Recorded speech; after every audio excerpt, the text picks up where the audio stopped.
Okay, everybody, we have reached the bottom of the hour, so let's get started with today's L10 webinar, How to Deliver Sales Training Programs with Measurable ROI, sponsored by the Brooks Group.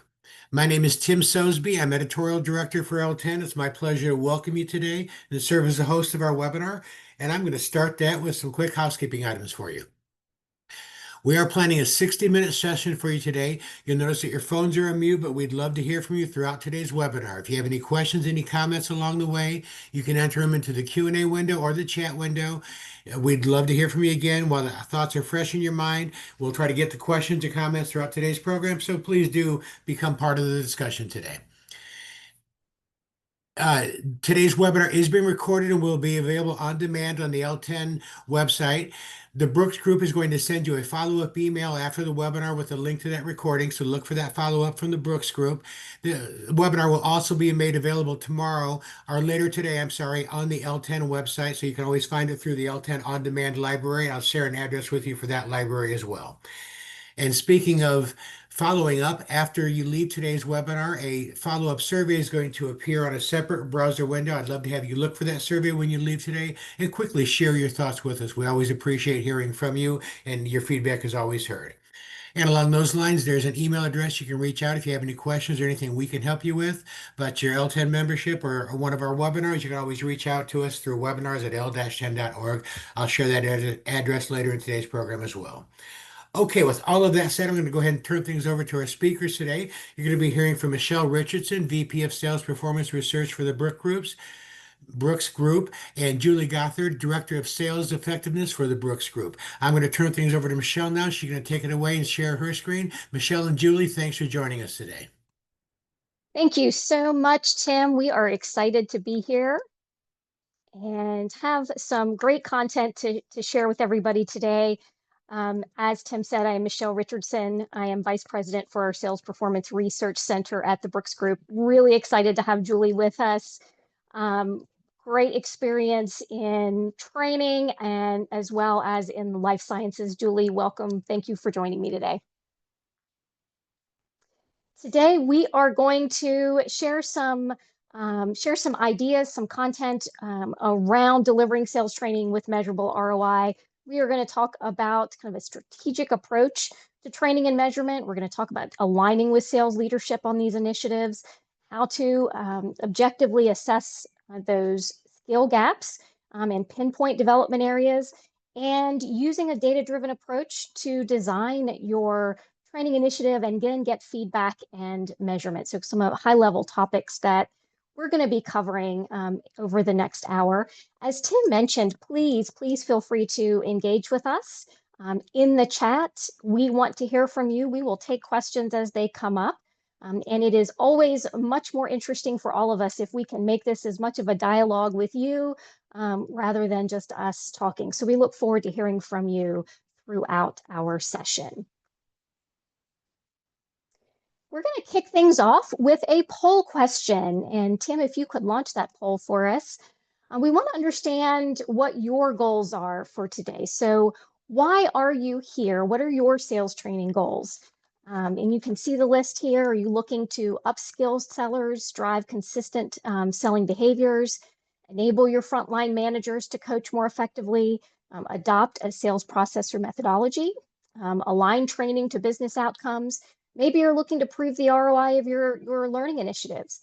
If you don't see what you are really interested in or what your goals are, please feel free to drop those in the chat for us. And Julie, always interesting to see what folks' goals are. It's a good way to kind of help us as we move through. Yeah, and when you look at these different ones, and of course, these are just a sample of training goals that you may have, you'll notice that they are related both to the sellers themselves and then the people and processes and systems that support those sellers. Right. Sometimes it might be a combination of needs. Right, exactly. And pretty much, I know in my experience, and you may have found this to be true as well, a sales training initiative really does need to consider all of those things, especially the systems and processes, the managers as well. So we'll be talking about that. Yeah, definitely. I'm very curious to see the results. Yes, I am too. I am too. Tim, you want to go ahead and show us the results? I will. Everybody, thank you so much for sharing. Let me close out the poll, and here are the results. All right. All right. So number one answer, prove the ROI of learning initiative. So big part of why we're here today.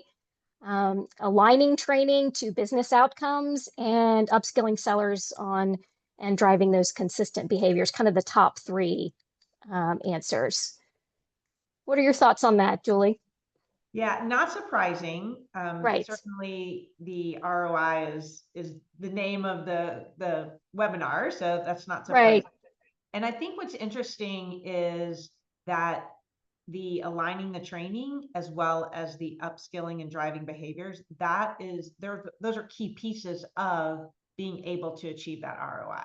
Right. Right. That makes And I am sense. sure, yeah, absolutely. And I'm sure all of us are definitely feeling that um, a pressure, that request is, from our organizational stakeholders to be able to prove, like, is the training moving the needle? Are we going to see those business outcomes? So absolutely critical. And as we said, we will be sharing some ideas for that as we go today. All right. And Tim, I think we can close that out. Thank you. Thank you very much. All right. So with these three main topics in mind, in particular, let's talk about a strategic approach to training and ROI measurement. We are very much a process-driven organization and really do believe and advocate for a more strategic kind of process-oriented approach to anything. So we're going to lay this out for you in 6 steps. So as you are thinking about how you design your training to be able to measure and deliver on those business outcomes, some things to keep in mind. So first of all, we want to understand what the sales goals are. So this is really that concept of beginning with the end in mind. So what are you trying to accomplish? What does your sales team need to accomplish? Are they trying to hit a certain revenue goal, or they have a percentage increase that they're trying to drive for the quarter or the year? But you need to understand that in order to really determine what needs to change from a knowledge, from a learning, behavior change standpoint, to be able to drive those business goals. Then we want to align on strategic priorities. And what we have found from our own research, this year we do an annual sales leader study every year. And this year, the top 4 strategic priorities for sales leadership are retaining existing customers, strengthening margins and profitability, and winning new accounts, and then expanding existing accounts. So these are the types of strategic priorities that we are talking about. This is really how the organization seeks to achieve those sales goals. And that is going to make a difference in how you determine your skill areas, what you're going to train on.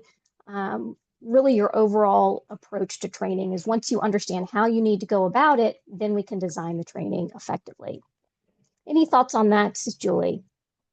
Yeah, I would just say that when we talk about strategic priorities, those are generally very high level, which means the conversations likely need to happen with very high level leaders who are looking at the organization very high level.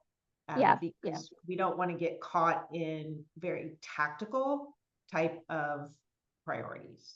Right. Great point. Great point. This is really not, as we're thinking about this approach, this is really understanding the goals and kind of that overall high level priority. We need to win new accounts. We have got to be selling at higher margin.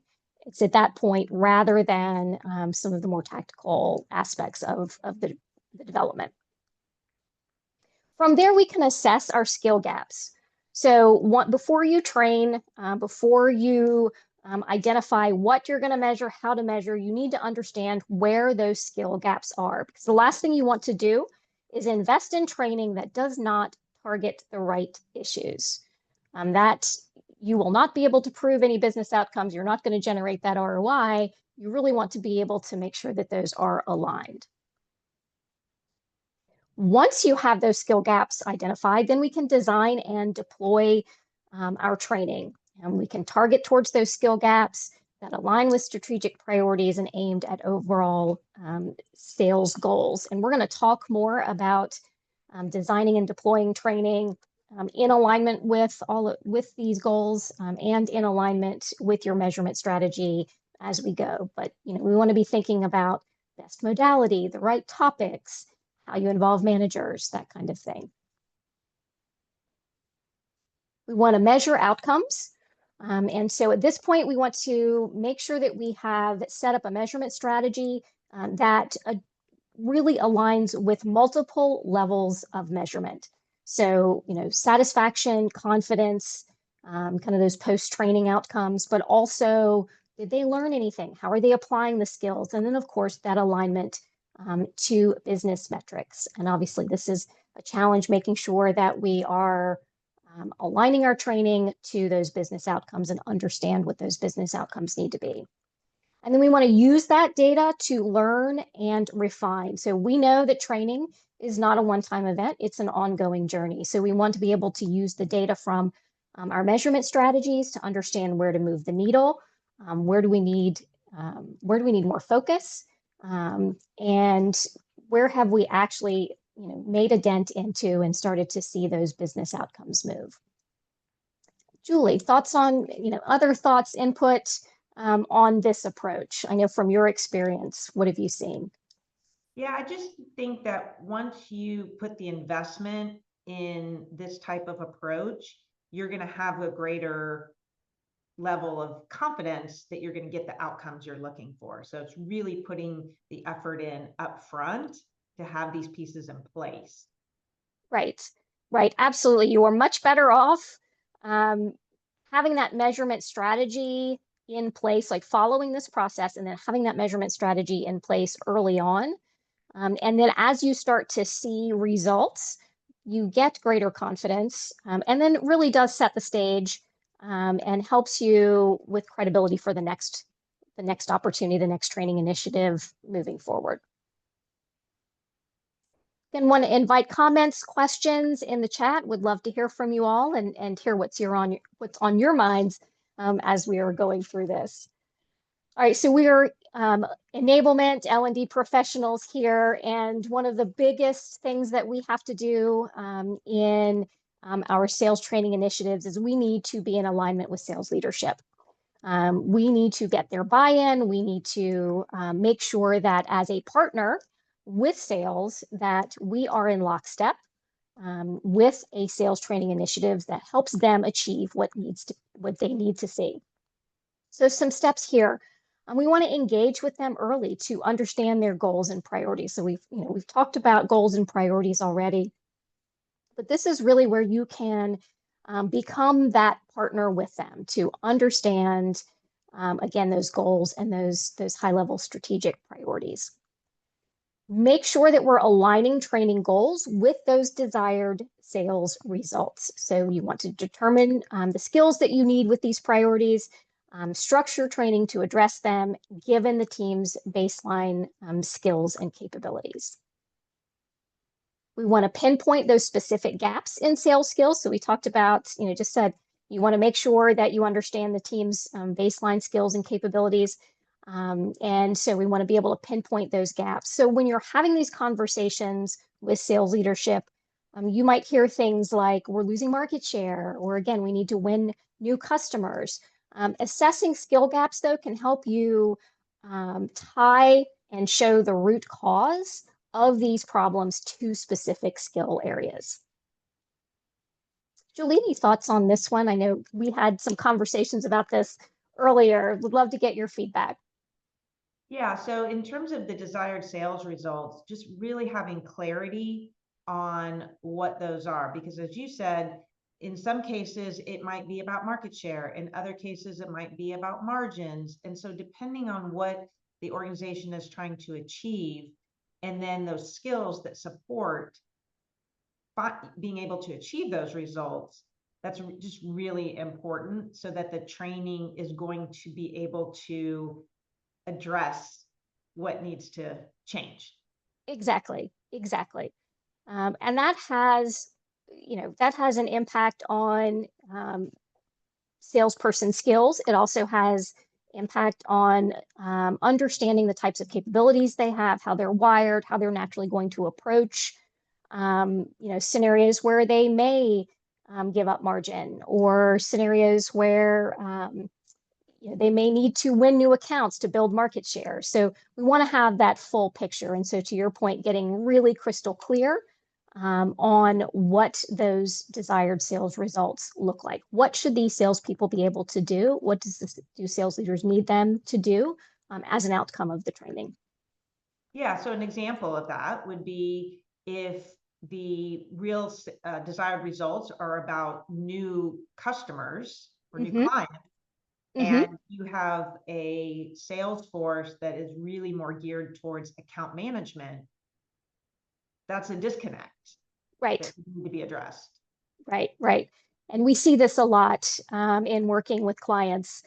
They need their farmers to be hunters. And you're right, it has that is a disconnect, and it will impact how the training is designed. It will impact maybe the KPIs that you need to measure in order to show success and being able to move those sellers from, say, farming to hunting. We also want to build a coalition of supporters and advocates. So I often hear from enablement professionals, from learning and development professionals, how do I get buy-in? How do I get support from sales leaders? And so using data, for instance, it can help support your direction. So when you are able to come to the table with data around where those skill gaps are, for instance, or the makeup of the team and how that is impacting the results that the team is getting or maybe not getting, that is a good way to build support and to develop advocacy. Involving key stakeholders in the decision process, especially if you are looking at third-party providers, involving them in that decision process can help generate buy-in as well. And something that, Julie, you and I had talked about is, as you're thinking about your training initiative, making sure that you have a plan for your leaders and your managers is critical. And that kind of spills over to the last bullet, but cannot be understated, cannot be overemphasized, I think is probably the better way of saying that, is making sure you involve those leaders and managers and build support for your training. One of the things that I've noticed works really well is when you cascade the training. So you start at the higher level sales leaders and then you build down from there. Right. One of the things that we have noticed in our own ROI measurement is that the more involved and the more support that organizations get from their managers and leaders, they tend to have higher ROI and better business outcomes. So the more you can involve managers and leaders early in the process, and I love that term, Julie, cascading, making sure that they are part of the process at the very beginning, and then kind of cascade that training throughout the organization, I think the better you will be able to tie your results to those business outcomes. Which kind of leads us to our last bullet here, which is outline a plan for implementing and measuring training. So obviously we've talked about involving managers and leaders, thinking about things like in-person versus virtual, how important or how much of an impact is time out of the field going to have, because that's going to help. That's really going to influence modality. You're going to want to set those clear, measurable training objectives that align with business goals early, and really think about that measurement process from the very beginning. To your point about the modality, we've been on a journey the last several years. Absolutely. Certainly during COVID, there was a lot more virtual training. And I believe what we found, I think the research will also bear this out, is that in terms of the training itself, you get a lot more behavior change if at least the training is in person versus virtual. Right. And then perhaps reinforcement can be more of a virtual option. Exactly. Yeah. And I think that's a happy medium, that kind of blended approach. I 100% agree with you on that. Having that training experience itself be in person, I think it lends well to the skills and the skills practice, and that active involvement in the training really is best supported through that in-person experience. But then having that reinforcement plan involve digital learning and virtual learning kind of then kind of helps to balance it out. So you get that blended approach. And again, you have to, as within your own organizations, you obviously need to understand and look at the priorities of the organization and the sales leaders. But to the extent that you can get people together in person, I think would be a best practice. All right, so we talked about assessing skill gaps. And one of the things that I would recommend to you in any training initiative is to get objective data about your team, about your sellers. So when we talk about understanding the skill gaps, we want to assess our team objectively. This is an example of an assessment. It's multi-science and kind of gives a comprehensive picture of the makeup of a team. And this can be a great launching point for how you design your training. It also can help influence pre and post training measurement. So there's an element here of post training measurement that you can use to show how it moves the needle. So this is going to highlight strengths and gaps for the team relative to sales gaps, sales goals, strategic priorities, and their skills as well. So you're looking at 4 sciences. The first 2 there that say behaviors and driving forces. We're not going to get into a deep dive here, but these look at behavioral and motivational factors. And these are kind of how someone is hardwired. This is really important for alignment to sales priorities. So Julie, you mentioned, sometimes you get an organization who has a goal of winning new accounts and you have a team of farmers. This is going to tell us that. Yeah, exactly. Yes. And then the second 2 sciences, competencies and selling skills. These are more skill-based. So competencies, soft skills like resiliency, time and priority management, negotiation, customer focus. So these are all areas, these are skills that can influence sales performance. And then this final one, the selling skills, this gives us insight into selling skills such as pre-call planning, building trust, asking good questions, positioning solutions and communicating value, managing objections, closing, that kind of thing. So again, the first couple of sciences really help design training that engages and moves the needle, that is tailored towards the inherent capabilities of the team. And then these second 2 are more skills focused. And we're going to dig into this selling skills portion in more detail. As I mentioned, this is a great tool for pre and post measurement. Are there any questions about this? Because this may be a little different. Yeah, I'm not seeing that. I would encourage folks, would love to hear from you all if you have questions. What is this tool called? So this is the Brooks Talent Index. So it is an assessment proprietary to the Brooks Group. Again, I would encourage everyone to use some kind of assessment in evaluating your team as kind of that initial needs analysis stage.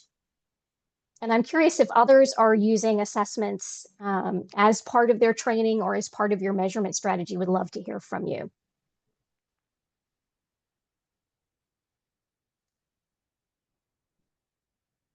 So let's talk about identifying the seller skill strengths and gaps. So this is that last assessment that we were looking at, that last science.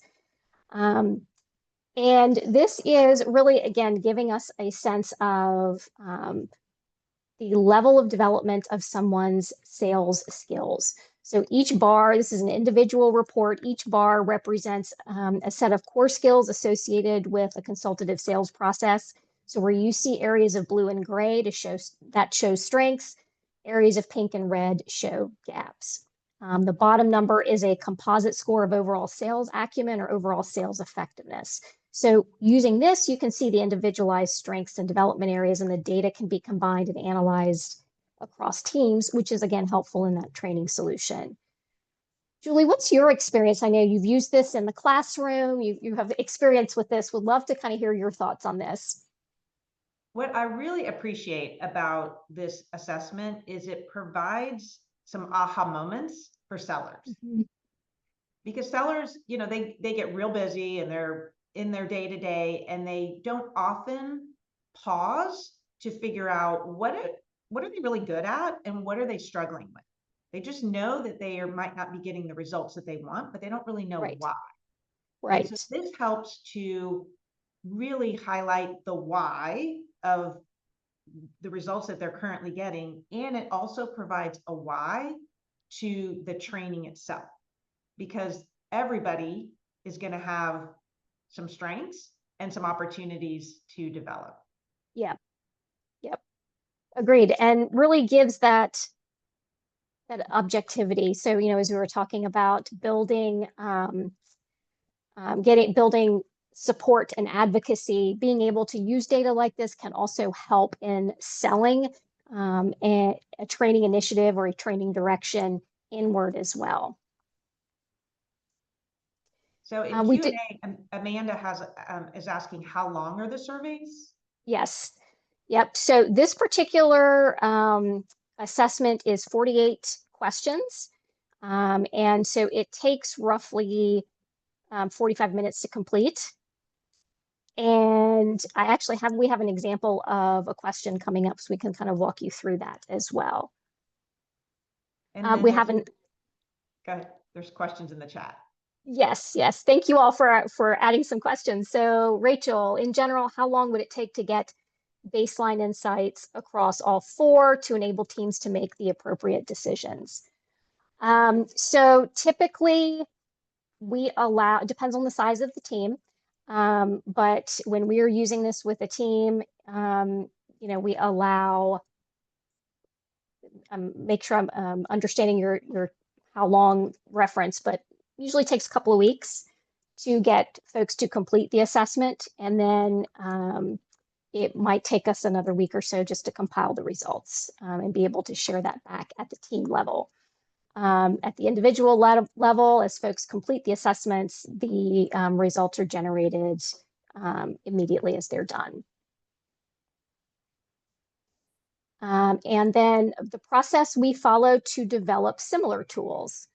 So if we were to develop a more of a custom survey, or, you know, ROI or a tool like this, we would work with the client organization to understand, again, much like the process that we're talking about, to understand their overall training goals, what they are looking to assess, what type of information they're looking to get out of the tool or the survey, and kind of work from there. And as we would create that, we would also partner with the organization to make sure that anything that we were asking, anything that we were developing was in alignment with their expectations and were accurate.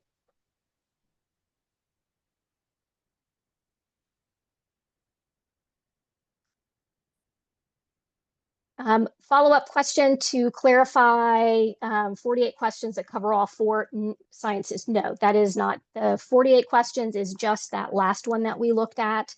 Across the entire 4 sciences, it would take about 60 to 90 minutes to complete all of that. Each assessment is treated as a separate science, so it takes about 10 to 15 minutes to complete each one of those, plus the selling skills assessment. So here is a sample question from the selling skills portion of the assessment. So you can see it is each question is a scenario, a common B2B sales scenario. Participants have 4 options, answer options on how they would respond to the scenario, and then they would rank these answer options from most effective to least effective. So their score is based on a rank 4.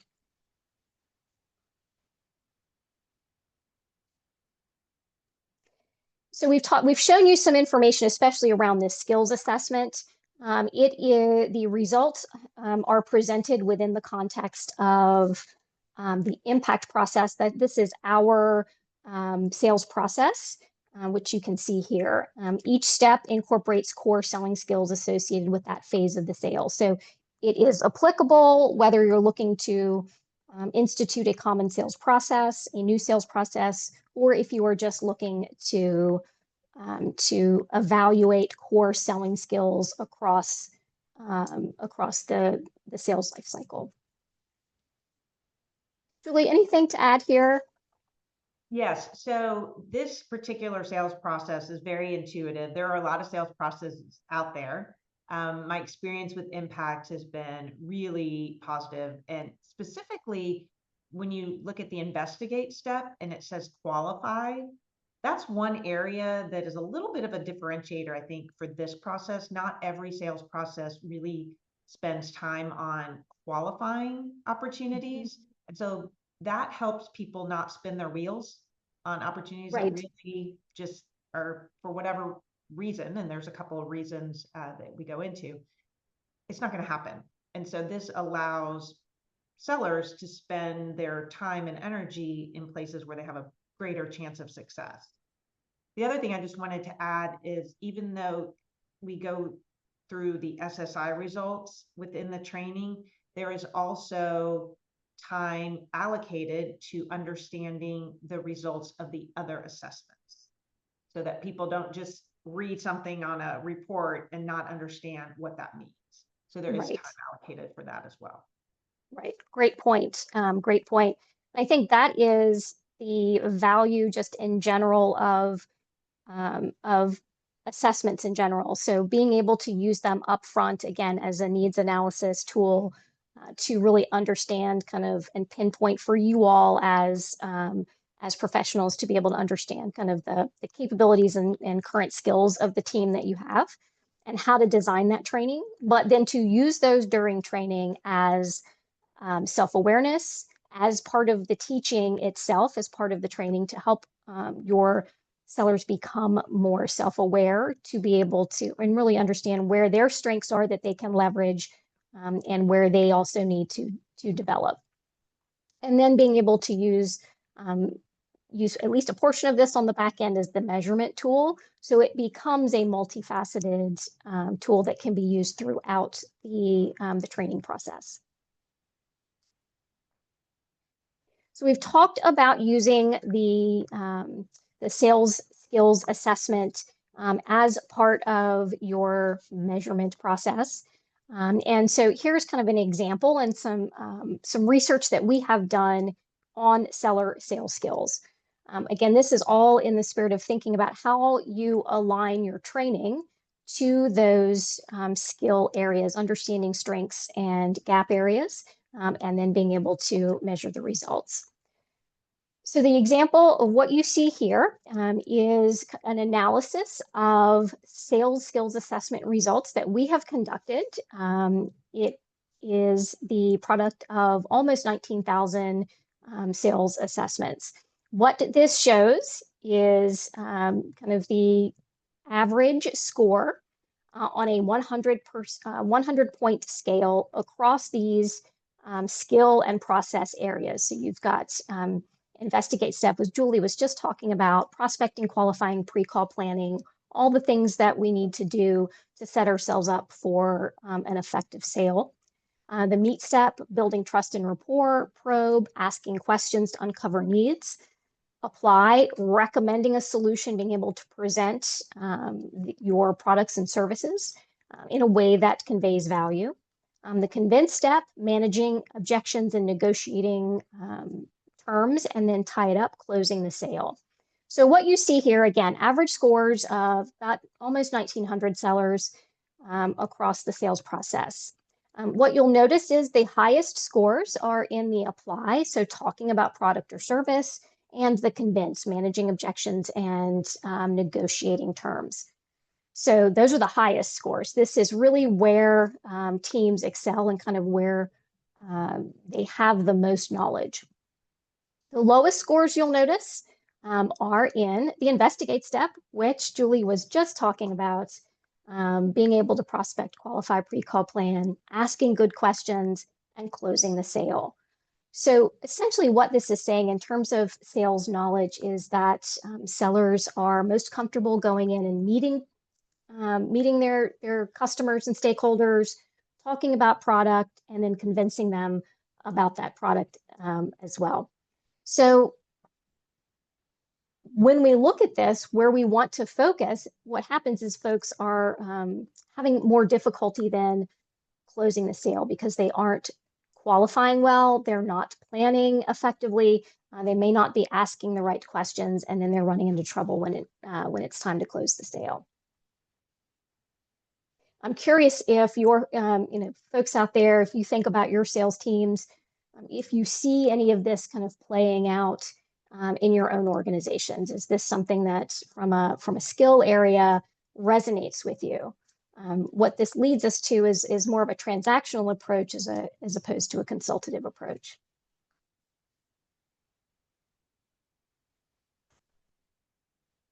So showing you how this is used then in a training environment, this is actually a case study of a client that we worked with. We used this assessment before training and after training. And the gold bars here represent before training scores.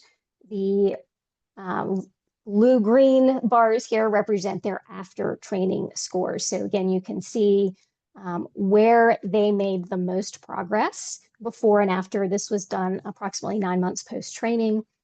So you can see gains relative to questioning skills, again, the prospecting and qualifying skills, and then large gains there in closing skills as well in the tie it up step.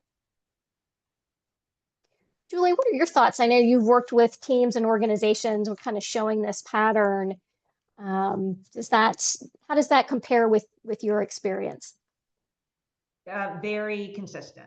So when all different kinds of selling environments, industries, you do often see that the baseline scores are a little bit lower for investigate, probe, and tie it up. That's very typical. One of the things I think is really interesting about these results in the meet step, 90 is a really high score.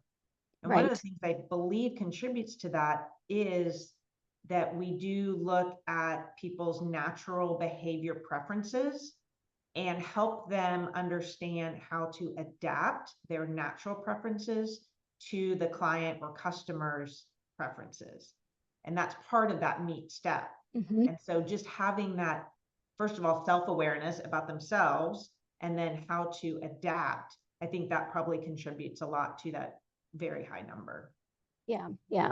That is a great point to show that level of increase, but then also to how do you leverage that and make the most of it in building trust, in effectively communicating with stakeholders and with customers. And the only other thing I'll say about the very big increase in tie it up, so much of people's struggles with closing the sale has to do with confidence and not wanting to get told no. Right. And so as the other skills are being built, that gives them the confidence and competence to be able to ask for the sale. Exactly.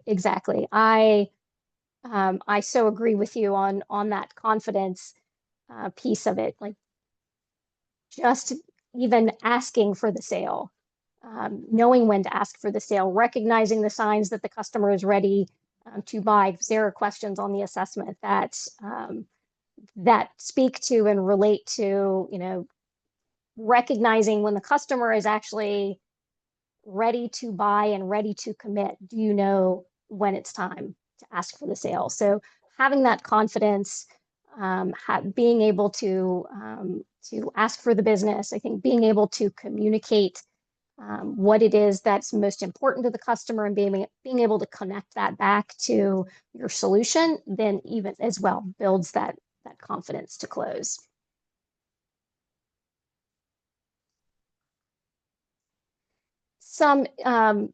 This is the same client, and some examples here of being able to measure business outcomes from the training. So part of our strategy was we did the selling skills retake. So that gave us data around what they learned, to some extent, some application data, because these are more scenario-based questions.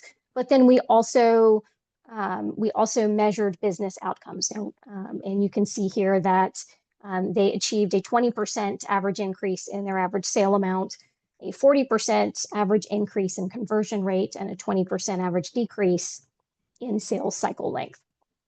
So it was a multi-phase measurement process that we covered different levels of measurement.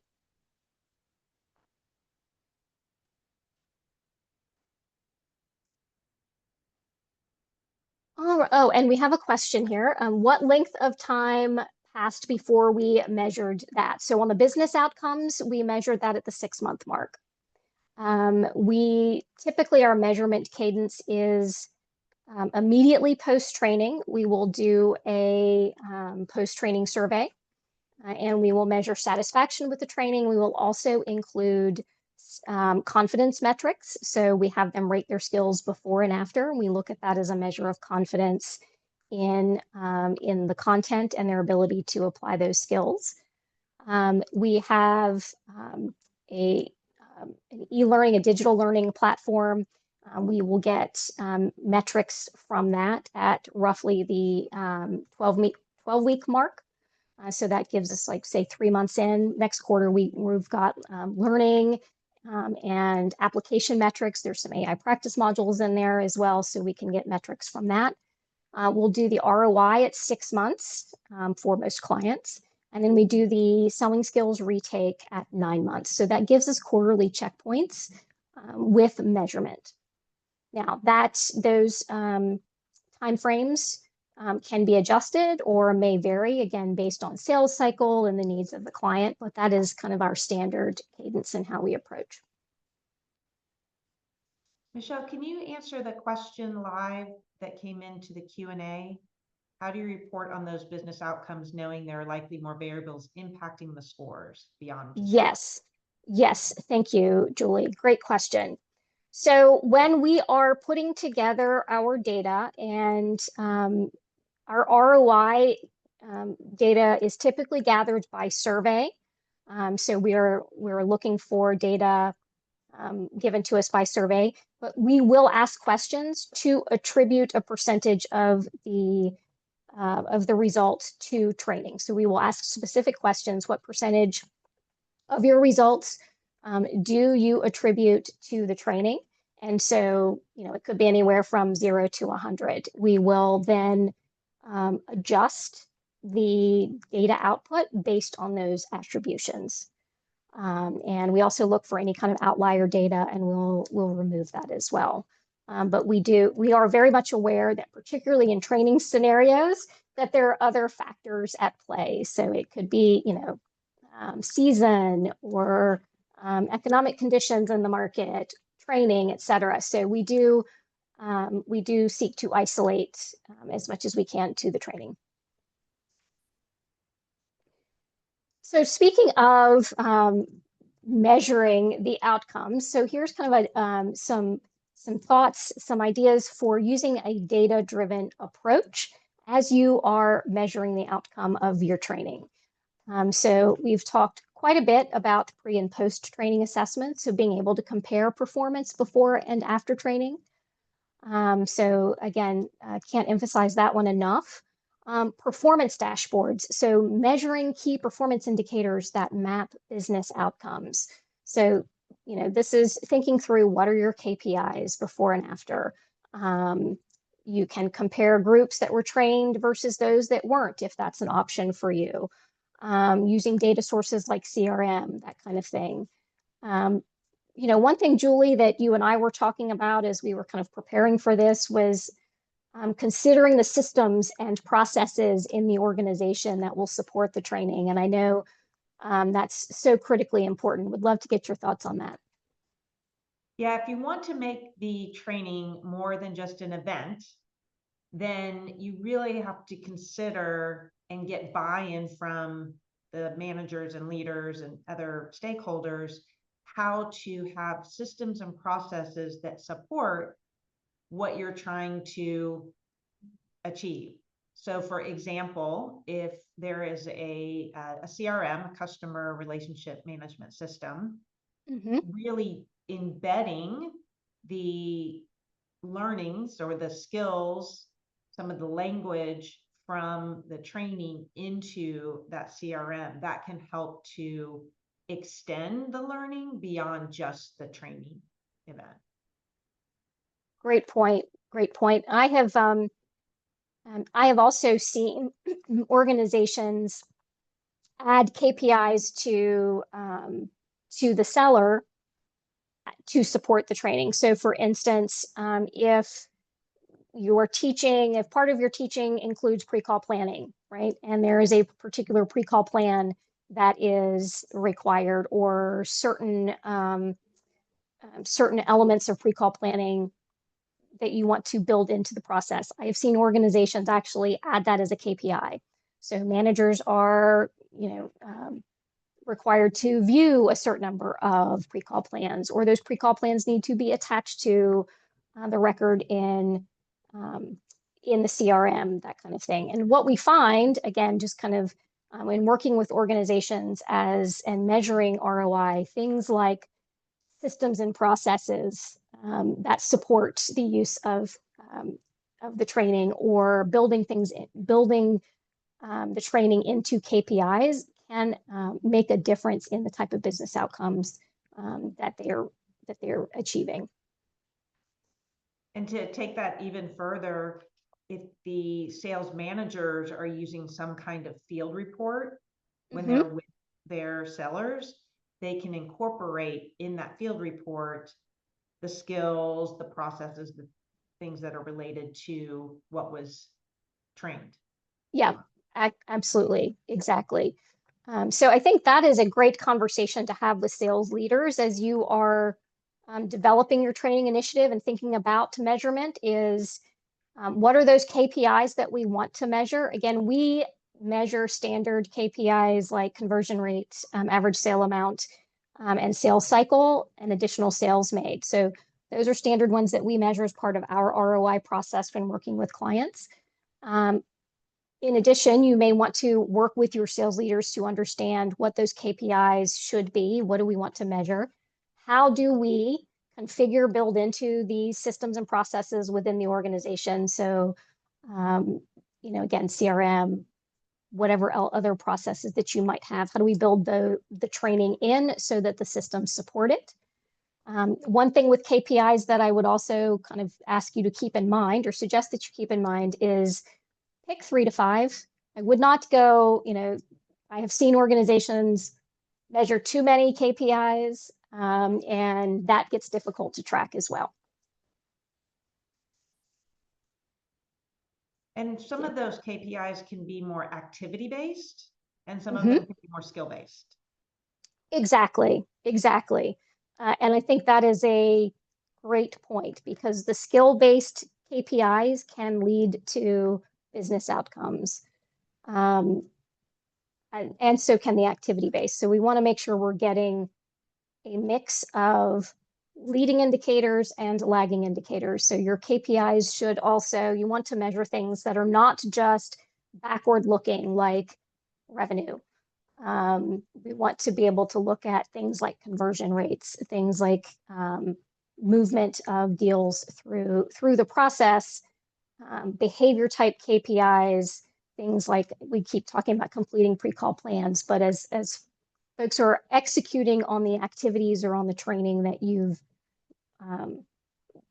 executing on the training program, that you can measure that, because those are more leading indicators that you can tie to those end results. Surveys and feedback. So you want to gather input from your sales team on how the training has improved their skills. For instance, how often are they using the concepts day to day? Which concepts, which materials, which tools do they use the most? What factors helped their application? So this is a question that we use a lot. What things like management support, peer support, the confidence, the knowledge to apply these skills, again, systems and processes, it's tied to KPIs. So we want to understand as well what things within the organizations, what factors really helped them apply the training. So it's a good way to get data around how often they're using the training, what concepts and tools have been most helpful, so that you can take that data and then use that moving forward for future training initiatives. And then ongoing development. You want to be able to use that post-training feedback to identify areas for reinforcement and future training programs. And I think the biggest thing is report back on your efforts. So you want to be able to show sales leadership, your other stakeholders, what worked and where there's still additional work to do. So this kind of helps you build the case that the training was successful, and also helps you build the case for whatever additional development is needed. So we have a question. What are your thoughts on assessing confidence in the survey and feedback, or only assessing confidence? I think that it is helpful to assess confidence. It's a really good leading indicator. I do think that it is important, and probably most financial stakeholders are going to want to see something beyond confidence. So being able to show it's confidence plus learning plus at least application of the skills. So how often are they using the skills? What tools are they using? And if you can get to the business outcomes, that's even better. I would use confidence, though, wrapped in with some other measures. Julie, I don't know what your thoughts are on that. I agree, because confidence is really about mindset, but then what are the behaviors that are an extension of that mindset? Right. You can be confident, but still not actually be as effective as you should be in executing on those behaviors. So I think it's a good one. So in addition to self-assessment, could a leader assessment, managers assessing competence of their team also be a measure to consider? Yes, I definitely would say that would be. And it's, I know in our coaching training, in our management training, we will provide scorecards and coaching guides. So tools to help the managers evaluate what proficiency looks like in that skill development or in those skills assessments. Highly advocate for managers to especially do joint calls, listen to recorded calls if that is available, but to do some evaluation of their sellers' confidence and effectiveness of skills. I would recommend having those tools to support that, so that you're getting some consistent feedback across managers. Again, Julie, anything to add? Yeah, just to add on to that, that's why in the beginning we talked about that idea of cascading the training, because if the manager is going to effectively assess the skills of the seller, they need to really understand what effective use of those skills is. So for them to have gone through the training prior to. Wholeheartedly agree. That is a great point. You're setting them up to be able to do those evaluations, and to kind of draw it back to those KPIs and systems and processes.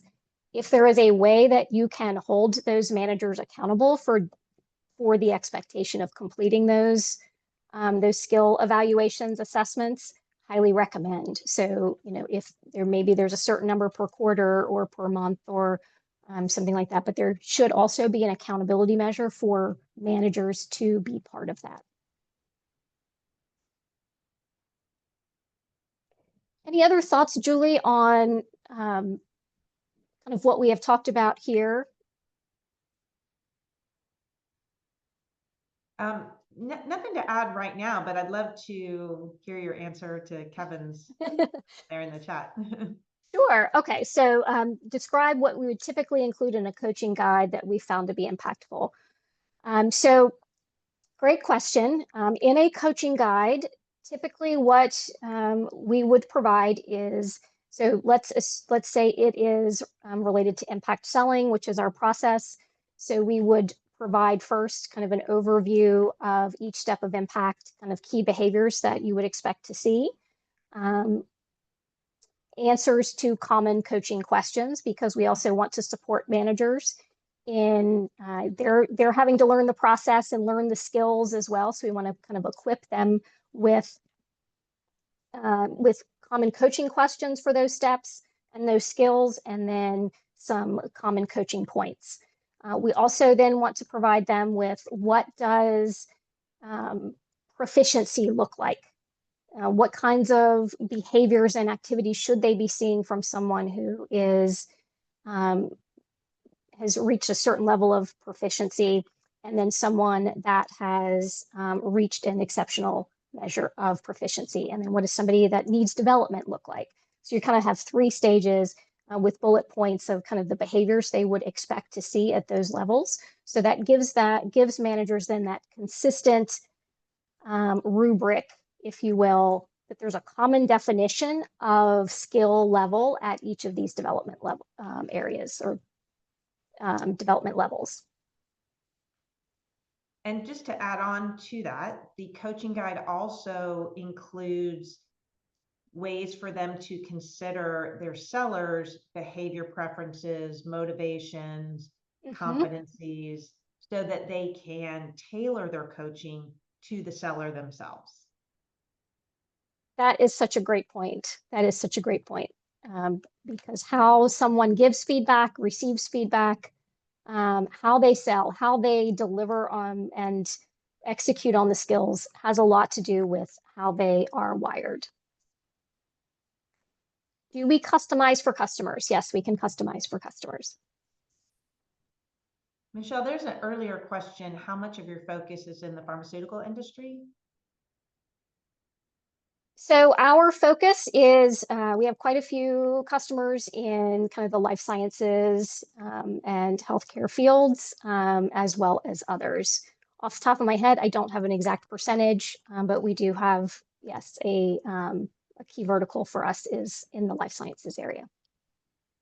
I know that since I came out of the pharmaceutical industry, I have worked with clients in that area. Yes, yeah, yes. And of course we have facilitators and experts like Julie who have experience in that area. And that's important. We look to match our team, our facilitators with the industries that we work in.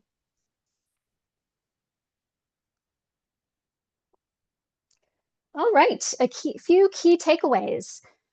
So we have talked about securing buy-in from key stakeholders early in the process. We've talked about identifying skill gaps that training needs to address, setting clear objectives, tracking metrics, reporting on training, and how it drives business outcomes, and embedding the training into systems and processes.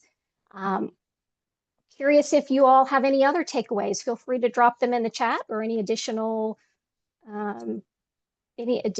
questions for us. Julie, what other thoughts and takeaways for you?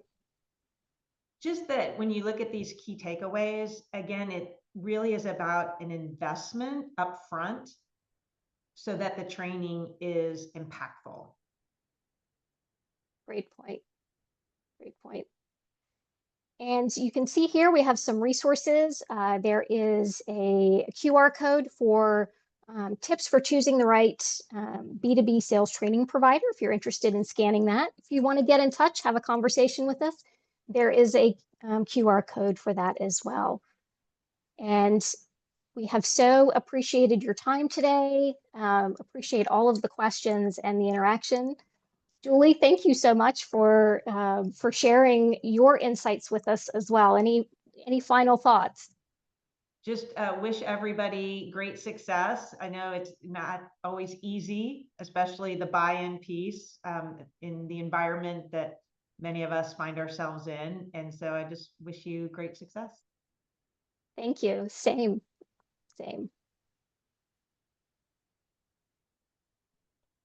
And Tim, back to you. Well, thank you very much, Michelle and Julie. Great job, a great presentation. I'm going to switch back over to my computer here. And folks, just as we're closing out, I wanted to share with you a quick invitation to get involved with L10. We'd love to have you join a committee, write an article, speak on a webinar, lots of different ways to get involved with L10. You can reach out to me or any L10 staff member, and we can happily help you get started. And I'm going to invite you to join us for our next webinar. We'll be back here on Tuesday, August 26th. You can find out more information about upcoming webinars and view our on-demand webinars, including today's program, at l-10.org/webinars.